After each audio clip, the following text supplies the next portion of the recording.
So this is Rusty. He's our 2007 Chevy Suburban that we bought for $2,500. And Rusty's a great Suburban. It's mint condition interior, 250,000 miles on it. And it's our project truck.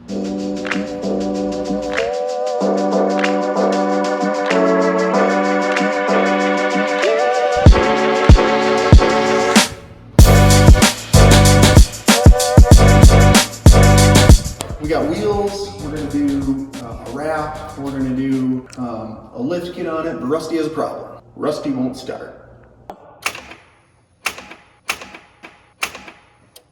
So we're just getting ready to check the fuel pressure here so I can show you what that's doing.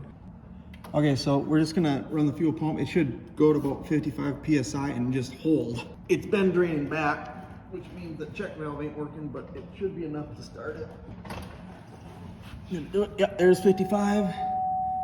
And there she's fallen off, which it was doing when it was running too. So this is definitely not the problem, but something that's gonna need to be fixed to get this thing in a functional state.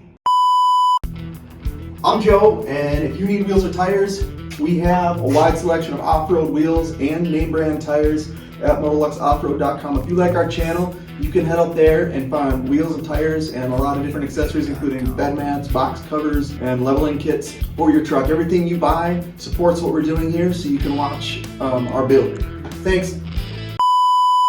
So originally when this thing died on the highway, I did a scan on it, and there was a bunch of codes in there, including P0016, which is usually means the timing chain on these things has jumped a tooth. And now when I run a code check on it, there are zero codes in there, even though I've been able to get the starter to turn the engine over, but it isn't setting any codes at all. And if it was a timing chain code, I would expect it to still set the same code. So I don't think we have a timing chain issue with the engine. I don't know what's wrong, but I don't think that's what it is. If I close the door and then open it back up, then it won't chime. And then the next time I'll try to do it, it will chime. And so these engines actually will only run and fire the coil packs when it gets a signal from the body control module and a signal from the engine control module to fire the coil packs. And so the weird chiming thing that it's doing kind of makes me think that we have a problem with one of the computers. Now, I can't do it right now because my jump pack is dead, but when I can get the engine to spin and I look in on my scan tool, I'll find that there's 0 RPMs at both the camshaft position sensor and the crank position sensor. It won't register anything in the computer, and that's one of the things that it reads. It will read the crank and cam position sensors for 2 seconds, and if it doesn't see the result at once, then it'll stop cranking the engine, and that's basically exactly what it does. There are 0 RPMs, even though I can see the crankshaft spinning, and it'll do it for about 2 seconds, and then the computer will kill off the starter, and there we sit. So I don't think it's getting any spark. I don't know why. I did put a new crank position sensor in there just so I have kind of like a guarantee that that sensor is good. The cam sensor I can test easily. That one seems to test just fine, and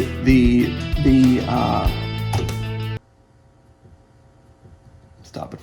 So because neither of the sensors are reading properly, I think that's why it's not setting a code, because the computer isn't reading either of them. It just doesn't see anything, and so it just kills it. So that's why we have no codes, no RPMs, and no start. I did test the ground and the reference voltage at the coils, and that is also working. So